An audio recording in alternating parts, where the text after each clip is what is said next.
happy Wednesday. Hope everyone is having a fabulous Wednesday and a fabulous October so far.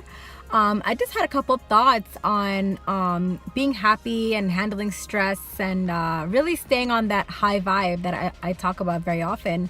And I just want to share a couple thoughts that were on my mind that I had. And like they say, 10% is of what life happens, and 90% is how we handle it. Because if the same situation happens to three different people, three different people handle it in three different ways based on their mechanism of how they handle stress.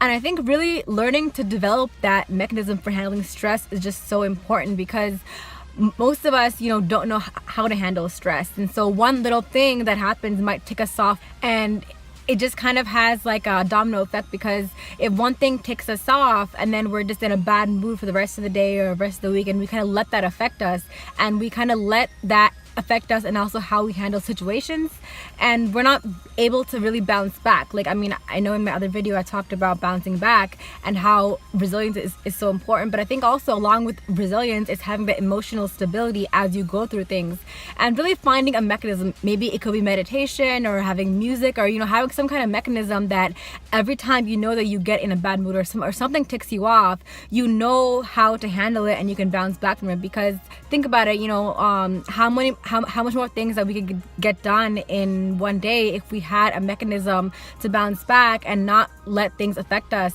in the same way. Especially being an entrepreneur, when you're running a company, and if you let one thing affect you and then it affects everything else that you do, you may not be able to be as productive and really be the best that you can be if things affect you in such a light manner. And I think that also helps ground you, because if you're grounded and you're able to just stick through and stick strong in everything, then you're able to accomplish a lot more, because things don't faze you as easily, because you're just so strong throughout everything, and you really have that strong internal grounding.